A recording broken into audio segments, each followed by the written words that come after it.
Maybe I'm crazy, but I think the Jets might be up to something. Maybe I'm crazy, maybe I'm crazy, maybe I'm not. Welcome to the Maybe I'm Crazy podcast. I'm Joy Taylor. It is finally draft week. We have arrived. No more speculating, no more wondering, and no more rumors and leaks. We are finally going to find out what our squads are going to look like next season as far as the rookies go. A lot of quarterbacks, a lot of offensive linemen. You got Kyle Pitts, Jamar Chase. It's going to be an awesome, fun draft. I can't wait for Thursday. So we're going to get into it with Crazy Gang, Heller, Donnie, and T. What I think is going to happen with the Dolphins, because there's some rumors now that maybe they might still be in the quarterback conversation. And of course, what is San Francisco going to do at number 3? So let's get started with Heller. With it. With it. Quit it. What? With it. We about to turn up in this bitch. What's up, Heller? What am I winning or quitting today? Draft week has arrived. What'd you say? Draft week has arrived. Oh yeah, because I was already getting hyped up to say, ooh,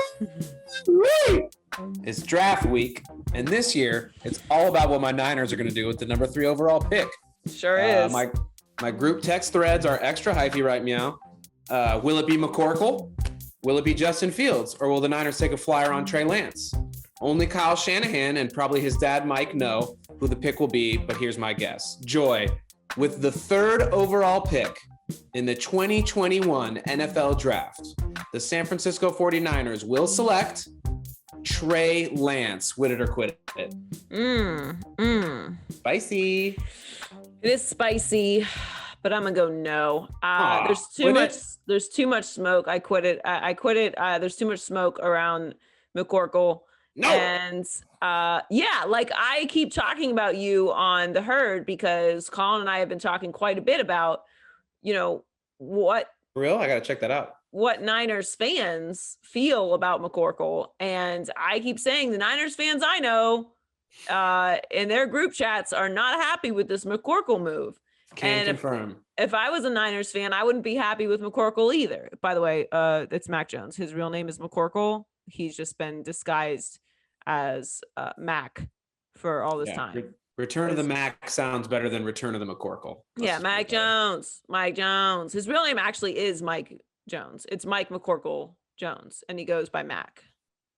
All the jokes. So All of them. yes. So we're gonna call him McCorkle. His mama call him McCorkle. I'm gonna call him McCorkle. So McCorkle is not raising the feathers of the 49ers fans in a positive way. And that has ruffled Kyle Shanahan's feathers, it's safe to say, with that press conference, no? It has. And that's why I think TREY LANCE has appeared as we're still considering things. Here's the problem. You have Jimmy Garoppolo, right? Right. For a year, at least. But Jimmy can't stay healthy for anything.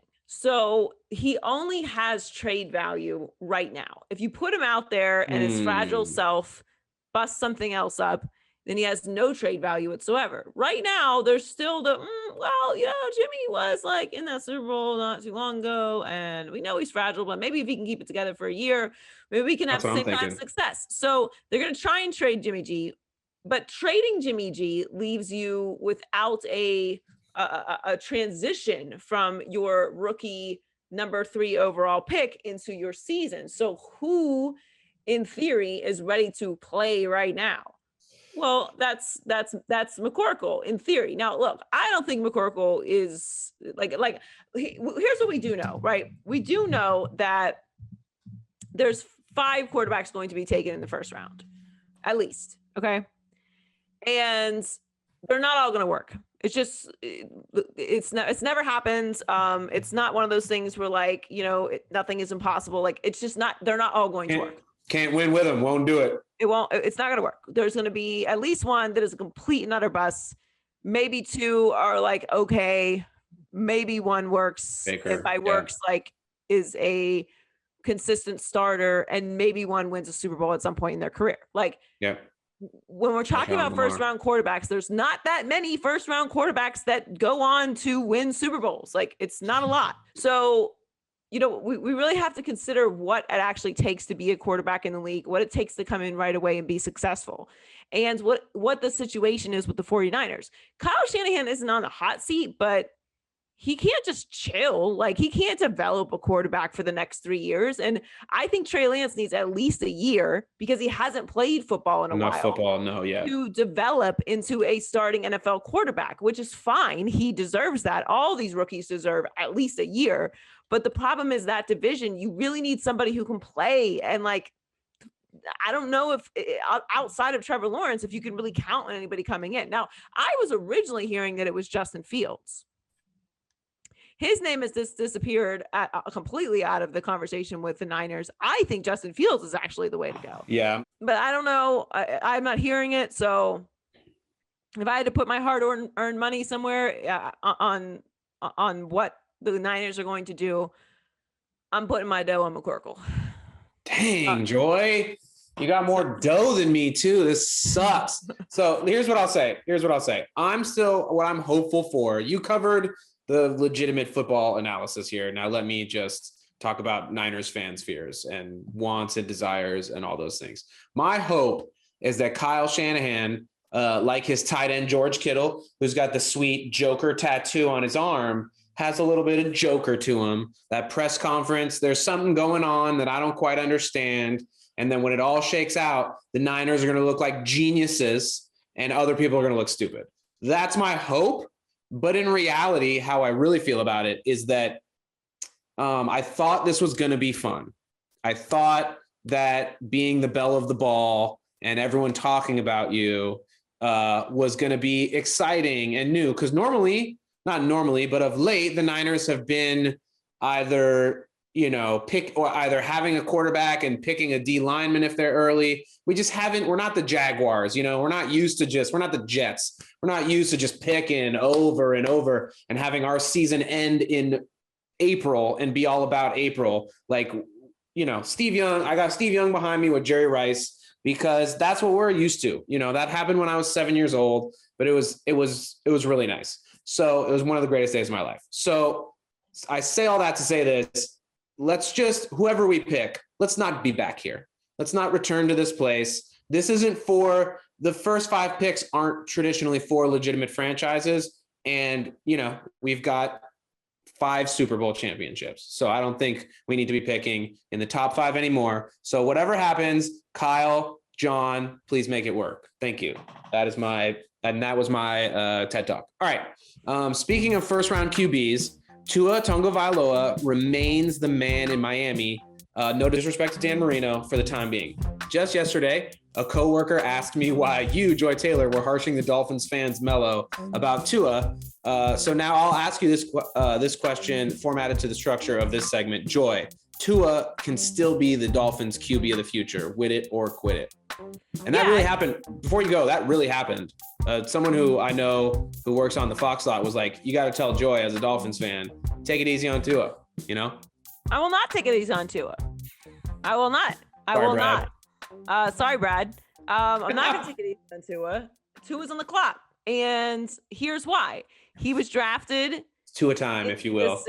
In the same draft as Joe Burrow, who very good, looked amazing. That's your man. Yeah. Before he got injured, we don't even need to talk about what Justin Herbert is. So that's who you're going to be compared to for the rest of your career in your draft class if you're Tua. So he got a long way to go to get to that space. Now, listen, I'm not rooting against Tua. I am not rooting for Tua to fail. I don't know why what I'm saying keeps getting misconstrued as that. I want Tua to be great. I want him to be Tom Brady. But I see is not trending in that direction. Now, listen, is it too soon? Yes. People are like, well, you're giving Sam Darnold another chance. Like, yeah, I am giving Sam Darnold another chance because Sam Darnold didn't look that awful for that long. Like, yes, Adam Gase crushed Sam Darnold's career. And listen, Joy. I would want Sam Darnold as a backup in Pittsburgh to learn from Ben Roethlisberger. If I was Carolina Panthers are still talking about taking a quarterback. So he hasn't to devil's advocate both sides. Sam Darnold isn't necessarily getting a second chance. and Tua's on his first chance, and he won. It wasn't pretty, Joy, but y'all won some football games now. And we didn't, and that didn't mean It didn't mean Come on. Okay. Wins matter. And they do matter. They do matter, but you didn't make the playoffs. And this is why, like, this is my issue with Dolphins fans, because I was born and raised in Pittsburgh, Pennsylvania. So similarly to you, I know excellence. Mm-hmm. I know what it's like to experience sports excellence. Greatness on repeat. Being a sports elitist, if you will. Okay. I know what it likes to be a winner. And so I don't accept mediocrity as the base. Like it's not a space where I exist in comfort. So Dolphins fans are so used to being so bad that winning 10 games and not making it to the playoffs is like a big deal. It's not. It's not. And he got benched twice. Okay. So Fitzpatrick won some of those games. Oof. And the team didn't even fully commit to Tua because he went back to Fitzpatrick. You didn't even let Tua make the mistakes he needed to make. I thought that they did a disservice to him last year and not allowing him to just play. You didn't make the playoffs anyway. What difference does it make? Find out what you have in him. They were trying to. They're trying to baby him into it. Like this is big boy. They were really trying to walk the tightrope, much like the Warriors did unsuccessfully with James Wiseman this year, where you're bringing someone along and still trying to be competitive. And those things run into each other at the stop sign quite a bit. They don't work, and it's silly, and it ends up wasting everyone's time. And then you don't have a full evaluation of what you're working with either. So just commit either way. Either you're not going to commit to him this year, and it's Fitzpatrick's team, and he's going to come along and learn from him, or you're committing to Tua. I don't want to see Fitzpatrick again. It's silliness, and I think it did a disservice to him, and it did a disservice to the team because now we really don't know what we have in Tua. Now, we're only talking about this because it surfaced again that the Dolphins may still be in the quarterback conversation. Everyone seems like they may be. Yeah. I don't know if that's just because they're still dangling their pick out there to get more picks or what the strategy is. Because I feel like they're fully committed to Tua. And listen, they should be fully committed to Tua. Yes, Tua deserves another year. I'm not saying he doesn't. I'm saying I don't think it's going to become anything based off of what I saw last year. And I don't want to hear about Josh Allen. Josh Allen is an outlier. First of all, Josh Allen is a big, strong kid. Tua is not. Tua had multiple injuries in college, one catastrophic injury in college, and there's nothing physically spectacular about him. Josh Allen is a big boy. So even if he wasn't going to be the world class that he is now, he still has the physical presence of someone who could develop into that. Also, Miami ain't Buffalo. Okay, so stop comparing the two organizations. Buffalo is way far away. There ain't nothing else going on up there. They can sit and wait and knit blankets and wait for Josh Allen to develop. You're not doing that in Miami. So you don't have 3 years. Like you don't have 3 years. And if the Dolphins didn't have this pick, this wouldn't be a conversation. But they do have this pick. Like if we knew what we had in Tua and we had this pick, perfect. We don't. So the reason that this is even a conversation is because you have this pick because Bill O'Brien is the worst GM of all time. So that's why the situation is even a conversation. So I'm not crazy. Maybe I'm crazy, but I'm not. This situation, it's fair to have the conversation about if Tua is the guy. We didn't see anything last year that showed he was. If you want to say he deserves more time, sure, of course. And they're going to give it to him this year. It appears that way, as they should. Now, after this year, if he doesn't take a significant step up and show that he is the starting quarterback, I'm moving on. I'm sorry. You're not getting 3 whole years while you have the defense in place, while you're going to get more offensive weapons for him to work with. They're going to rebuild the offensive line. So like he's going to have no excuses this year. And if they get someone like Kyle Pitts, like forget it. So I don't think that he has as much time as some of these other quarterbacks like Josh Allen or Sam Darnold, which Sam Darnold is no longer with his first team. So I don't even know why people keep comparing him to Sam Darnold. Like Sam Darnold was with the Jets. He just got traded. So the Jets moved on from him. What pick do the Dolphins have? They have 6 right now. They have 6. Who do you want with that thing? Kyle Pitts, if he's there, if not an offensive lineman. Yep, that makes sense. But they'll probably take if Jamar Chase doesn't go to Cincinnati, which it would be so Cincinnati for them to take a receiver when they clearly need an entire offensive line. Right. But they have seen their quarterback play with that player though, right? So it's like yeah, and he's had success, but they don't have an offensive line. And their quarterback doesn't have a knee anymore because of it. Yeah, that's a good point. And they're in the AFC North. So That's like if you don't have your trenches figured out, I just don't know what you're wasting your you know what? a player that when he's not gonna have time to throw it to him. I'm with you, Joy. I've become a real back in the day, there was nothing I hated more than an offensive line pick. And now that I'm a ripe 34, I really feel like protect me for the love of P.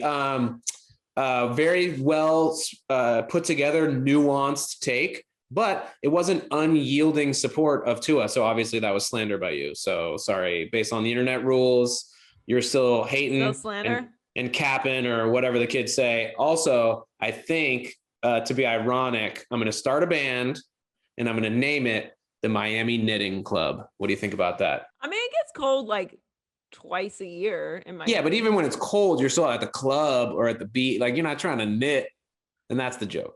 Yeah, that's true. Well, I don't know. There might be some grandmas down there knitting. Oh, didn't see that. Didn't see that angle. Yeah. Yeah, it's not the West Palm Beach Knitting Club. All right, it's the Miami. Well, yeah, it's the Club. Miami. Okay. Yeah, that's true.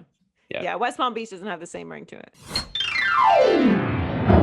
What's up, Donnie? What's going on in high key, low key this week? What's up? All right, high key. The last time the Knicks made the playoffs, you couldn't turn the radio on without hearing "Started from the Bottom." That song, in my opinion, got super played out. But now New York's here, and they're actually fun to watch. Low key, legendary Knickerbocker Charles Oakley recently called Julius Randle a better version of Zion.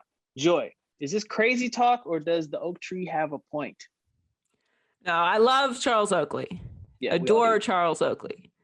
But no, let's calm down. This is why Knicks fans can't have nice things. All right. You go too far. All right. You've won a 9-game win streak, and all of a sudden, Zion Williamson is not special and Julius Randle is the MVP. Look, they're having an incredible season. Julius Randle is unbelievable. I did not think Thibodeau was going to pull this off, and I've always been a huge Knicks supporter. Fan supporter. I think that the league is better when the Knicks are competitive because they do have this air. Like they'll say wild, unbelievable like yeah. And they're great fan base, very loyal, good basketball fans. It's the mecca of basketball in New York. So I'm very excited that not only are the Knicks great, but obviously the Nets are great too. So you have two of the best teams in the East in New York City, which is awesome. And I know that Knicks fans don't want to be compared to the Nets, but like, look, it is what it is. It's New York City. This is the way it goes. Yeah. I love that the Knicks are back in it. I love that they're competitive. I love that, we don't just treat them at this point in the season like a complete waste. They're developing a culture, and they're going to be a problem in the playoffs if it continues the way that the standings are now. So I love this for the NBA. I've been talking about this for years. It's why I get so upset with their owner and the nonsense that he pulls, because I think he's really disrespectful to the fan base there and to the league, and the way that he treats fans and the way that he generally has run that organization. So I'm hyped for this. I can't wait to see what they do in the playoffs. And I think they're really building something competitive and special there. And I hope that, the owner doesn't come in and just throw a big rotten hand sandwich on the whole on the whole plan. Throwing up his albums on the plan, you mean? Hot garbage. Twang. All right, high key. As we enter the home stretch of the regular season, Anthony Davis has returned after a couple of months off, and LeBron is not far from doing the same. Low key, with potentially just a few games to get the chemistry flowing before the postseason, should Laker fans be concerned about the team's chances of repeating? Look, I think the Lakers are going to win the championship. Okay. That said, I am a little bit nervous. I know Lakers fans don't want to hear anything, but we're the most dominant things to ever hit planet Earth. But look, this isn't the same as last year. The Clippers are very quietly very good. Yeah. They're coming in with no expectations. I still like the Jazz. You have Brooklyn in the East. Like there's the Sixers are no joke. Like there's a lot of things that can happen. Now that said, it's still LeBron James, and I'm going to trust LeBron James until he gives us a reason not to. But this isn't the same situation as last year. Last year, they had a couple months off because we were dealing with COVID. Nobody was injured.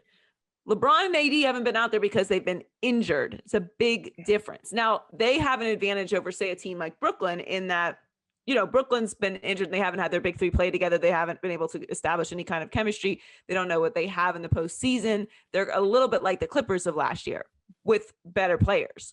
But the Lakers don't have to worry about the chemistry issues. It's just a matter of, are they going to be healthy throughout the playoffs? Because LeBron and AD have to be 100% throughout the playoffs if they're going to win the championship this year. So assuming that they are, great. But this isn't the same as last year. Last year was a break.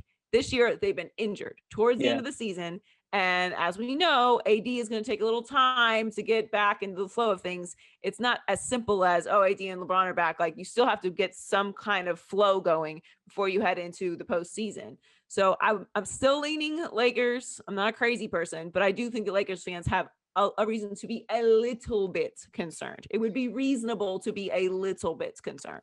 Yeah, you're not crazy if you're slightly concerned. I just feel like you said, I don't think chemistry is going to be a big issue, because I think chemistry is LeBron's superpower. I think he is the king of chemistry. So like him coming back, the team's going to gel. It's just whether or not they can stay healthy throughout the whole run. Yeah, but that's the key. Like, is LeBron going to be healthy throughout the whole run? Because he generally is one of the most healthy superstars we've ever seen. He's never injured, but of the last couple of years, he's had these little lingering injuries here and there. So if he's available, perfect. Also, I don't mind if I sound crazy. Then it's the name of the podcast. Yeah, exactly. We're good. Drop. High key, there's drama in the MLB. After hitting 2 home runs off of Trevor Bauer, Fernando Tatis Jr. did something every baseball purist hates. He celebrated. Low key, that wasn't what bothered the Dodgers pitcher, though. On his YouTube channel, Bauer analyzed the second home run and shows what he claims is Tatis peeking at the catcher before the pitch. Joy, you've seen the video. Was he peeking? I don't know about peeking, but I like that Trevor Bauer said that he didn't he didn't mind the celebrating. Yep. Now, look, pitchers are going to find any way to try and justify why it wasn't legit. And one of the ways that pitchers do this is by throwing at the hitter or the next time he's up, or his teammates if you celebrate too much. And I have been complaining about this part of baseball for my entire life. I don't understand it. It has no value to me whatsoever. It doesn't even make sense when you look back on the history of baseball, because baseball players have always been huge personalities. And what I think really changed was after the steroid era, pitchers kept getting shown up on home runs. And they were like, yeah, we're not going to keep doing this while you guys are roiding up and making us look bad. You're going to celebrate too, like too much. So that they started throwing at guys for celebrating. But here's the deal. Steroids are gone for the most part. And we're in a new era now. It's social media. You're competing with the NBA, which is highlight central. The NFL is now loosened up on celebrations and posting highlights and posting content. You need content. And I'm not saying do it for social media, because guys have been celebrating forever. I'm just saying lean into it. It's what makes sports fun. It's hard to do that. It's hard to hit a home run off of a major league pitcher. It's hard to do that. Bask in it when you can. You claim that it's the hardest thing to do in sports. Well, if it's the hardest thing to do in sports, then probably you should celebrate when you do actually do that thing that's the hardest thing to do in sports. Agreed. I went to a World Baseball Classic game in Miami at Marlins Park probably like 7 years ago or something, 6 or 7 years ago. And it was the best baseball environment I had ever been in. And the guys that I talked to about it were like, yeah, that's what winter ball is. Like when you go to Venezuela and like you go play baseball in other cultures, they actually enjoy the game and like celebrate and yell and cheer. And it's like a big energy environment. And I remember sitting there like, dude, this is so fun. Like this is like being at a big time football game or like a college football game or like a NBA playoff game. Like there's so much energy on the field, in the stands, like the park is just like pulsing. Yeah. This is dope. Why aren't all baseball games like this? Like, Oh yeah, because it's supposed to be this romantic square ass game that has all these unwritten rules. And that's not even what baseball is. Like, it's not what baseball is internationally, and it's not what baseball traditionally was. It was big personalities, it was brawls and like all kinds of crazy stuff. And they've tried to kind of mold it into this like gentleman's game, which is nonsense. And I'm really glad that Trevor Bauer said he wasn't mad at Tatis for celebrating, because that's what needs to happen. It needs to really, I honestly, at this point, I believe it's on the pitchers and the managers to stop saying corny stuff like, blah, blah, blah. It's the way we play the game. Bush League. Gotta play the game the right way. Unwritten rules. Like, it's just so whack. It's so whack. It's so old. It's so not the identity of what baseball actually truly is at its core, which is the ultimate kids sport. Like, that's the sport you play from the tiniest age, and T-ball. So like, lean into that. I love it. I love it for the sport. And I'm glad that Trevor said that. Agreed. I'm all here for it. And I think we should retire the word or the phrase Bush League. I'm over people calling people's actions Bush League. What do you mean? Agreed. I'm over it. All right, high key. NFL draft week is finally here. Speculators, mount up. Low-key, Joy, there's no better time than now to put on our speculating caps and give our wildest draft predictions. What have you got? My wild draft prediction, based in nothing, but if it happens to come true, I will pretend that I didn't say that, and I will boast about how right I am. Wild draft prediction, Zach Wilson doesn't go to the Jets. Ooh. The Jets have just been sitting here playing everyone. And they're really going to take like Justin Fields and completely throw a just crazy bomb on the draft. So the Jets take Justin Fields and blow everyone's minds. Second draft prediction, Kyle Pitts drops to like 6 or 7. 7 is my team. Oh, geez. Yeah. Kyle Pitts drops. And third draft prediction, the Patriots. This isn't really that edgy, but the Patriots, it is edgy for the Patriots. The Patriots trade up and draft a quarterback. Okay. Will you say which quarterback you think will you put a name to that prediction? Well, since I went with Justin Fields, so if Justin Fields goes to the Jets, as I have just predicted. So then Mac's gonna go to, then Zach, that's gonna mess it up. So Zach Wilson. Sorry. So if that's the prediction, no, I'm not gonna put a name on it. It's too much. Okay. Yeah. Too much thinking. Keep it broad. I'm gonna keep it broad. And Kyle Pitts doesn't drop for any other reason than Cincinnati takes Jamar Chase. Okay. It's like logistics. Yeah. He falls because of logistics. Yeah, and Miami takes a offensive lineman, and Atlanta trades out of the 4 spot, and someone takes a quarterback there. Okay, maybe the Patriots. Maybe. The only one I really feel good about though is Patriots. I have a wild prediction, but I feel like it's not that wild, and it's that Justin Fields will fall, and he will fall to number 7, and the Lions will take Justin Fields, and he'll sit for a little bit behind Jared Goff. And I don't know. It's not like what the Lions need. I mean, I guess you could do that, but like, it's just, I don't know. Lions need so much more stuff. Yeah, you're right. As we normally do. No, I mean, there's been some talk that could happen, but yeah, that's why it's not that crazy. They should take a quarterback. I mean, they should not take a quarterback. We'll see. Hey T, what's going on in the Culture Report this week?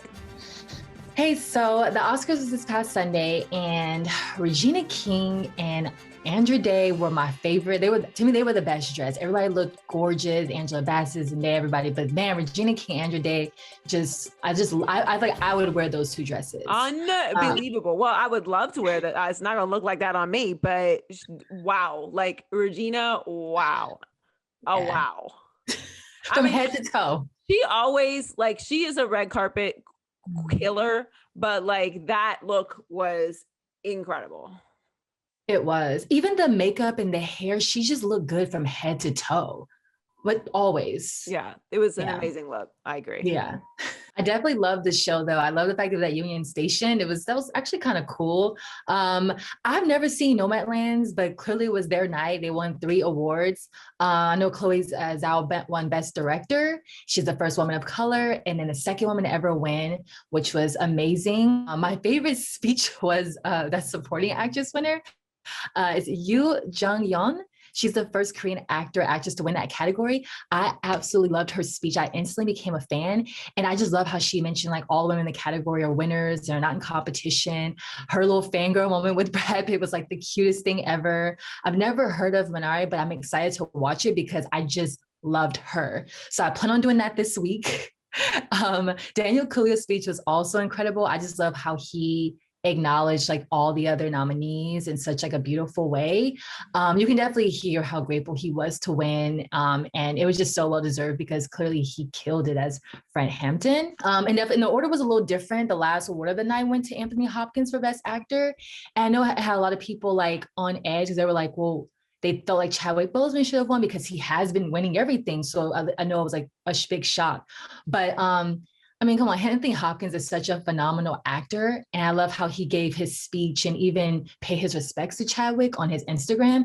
It was just super classy. But did you have any other favorite moments from the Oscars? I actually did not like the Oscars this year. And apparently I was in a lot of company because they had the worst ratings ever. Cataclysmic drop in ratings. But I have a couple theories as to why. Because I do love the Oscars, and I happen to be somebody who likes watching award shows. I know there is like this segment of society now that's like, Hollywood elitist, but I still enjoy them. I like fashion. I like seeing the speeches. And if I'm invested in certain shows and movies, I like seeing them win because it validates like, oh, like I have good taste. So I like watching it. I did love Daniel Kaluuya's speech. It was hilarious seeing his mom react in perfect mom fashion. What's he going on about? After he starts talking about her sex life with his father, which was so wild, but it's like such a great authentic moment. His speech was really amazing and really heartfelt. So I loved his speech. I love that Soul won because that movie was well timed for me this year. But overall, I just feel like it lacked that feeling of the Oscars. And like, I didn't even know they were on. Like, there was no real like promotion to me that they were coming up. So I thought the pre-promotion wasn't very good. And I didn't mind it being in Union Station, but it needed a host. Like, of all the years that you needed to have a host for the Oscars, this year was definitely necessary. It just kind of lacked some energy. I would have liked some performances of the songs from the top movies.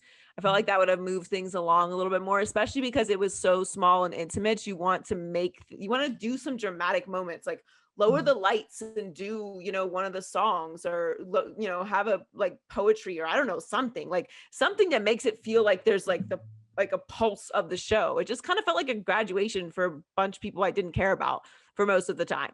So I loved Daniel's speech and I love the Oscars. The fashion was still amazing, but overall, I just kind of felt like it wasn't. I actually preferred the ones that were on Zoom. Like, I preferred the Emmys where you had hosts in like the only ones who were on set and everyone else was at home. I got to see people's homes. People were like genuinely excited. It was almost like draft night or something. Like, everybody was in the house celebrating, and you still got like the big energy feel because the actual hosts were on set. So weirdly, I thought that those shows were more watchable to me than the Oscars this year. So I was actually pretty disappointed. But I also feel like one thing about the Oscars this year that probably hurt them as far as the ratings go, we didn't go to the movies last year. So, it's like, it's hard, especially for me, who is an avid moviegoer, to not see these movies in the theater, because I would go to the movies like once a week. So I would see all the big movies. And then you know that feeling like when you leave a theater and you're like, oh, like, you remember when you saw Black Panther, like, like you leave the movie theater feeling like I was a part of this movie in a kind of a way. When you watch it at home, even if it's an amazing movie, it doesn't have that same pizzazz, you know, and like when it's your movie that you're like, no, I love this movie. Like you need to see this movie. It's so good. And it moved me emotionally and like whatever. I just feel like we kind of lost that this year because we weren't in the movie theaters and we were watching a lot of shows. Like, you know, a lot of people were binging shows. They weren't necessarily watching movies. And so that kind of stole a little bit of the, me for sure. So that kind of stole a little bit of the movie energy this year. So I think that hurt the Oscars too. So I think there's ways they can bounce back.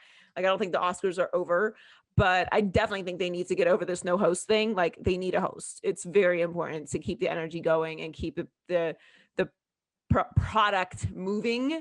And like, can we turn it up? Questlove did an amazing job. Like he's the best, obviously, but I could have used some live performances, and I do think that not being in the movies hurt. Yeah, it's like the third year in a row that they haven't had a host. But you're right. They need one, and they need a host. And there was no. I mean, I only knew about the Oscars because a friend of mine texted me like, "Hey, are you watching the Oscars tonight?" And I'm like, "Oh, that's tonight." I was like, "Sure, why not?" You know. I did not know. I recorded them. Like I didn't even watch live, but I'm like fast forwarding through them. Yeah. Through the parts I didn't care about. I'm like, this is not like a compelling show right now, but they'll bounce back. They'll be fine. Yeah, absolutely.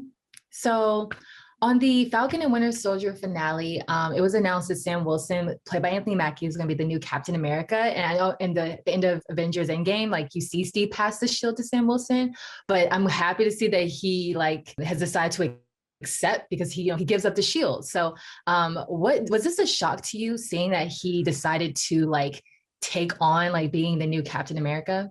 No, because like that's kind of the story throughout the show is like his conflict with taking up the shield and like what that means, and you know, like his personal journey of becoming that face and that not character, but you know, it's a symbol, right? And so throughout the show, they do a really good job of, I think, diving into some of the identity issues that we as Black people have with this country that we love, but doesn't always love us back. And there's a lot of stories throughout the show that reflect that. And, you know, the military experience of going and fighting for your country and then coming back and you don't have the same rights as the people that you were, you know, whose lives you were saving out on, you know, the battlefield. So it didn't surprise me that that's how that he ended up doing it. But man, I really love the show. Like it's such a good show. And I love Marvel, but this show really got dark. Like, my God, there are some moments in this show I'm like, oh my God. Like the knockoff Captain America they had out there, they shot it out there. I mean, who knew he was going to turn? But man, there was like some real slaughters in this show. But I loved it. I'm here for it. I can't wait for the next season. And you know, Anthony Mackie is the best. And this, like, I mean, Winter Soldier is amazing. So there's just like all the best characters and great storylines in the show. So I loved it, but it'll be interesting to see how they build on it from here. Yeah. I love Anthony Mackie as an actor, so I was excited, but I never even watched the show, but now that he's Captain America, I'm like one of the late ones that's like, okay, now I'm going to watch it and see. Wow. No, you will. You'll like it. You'll like it. It's really, it's a good show. It's an easy watch. Like, I like easy watch shows that are like, okay, I can just watch the show, enjoy it.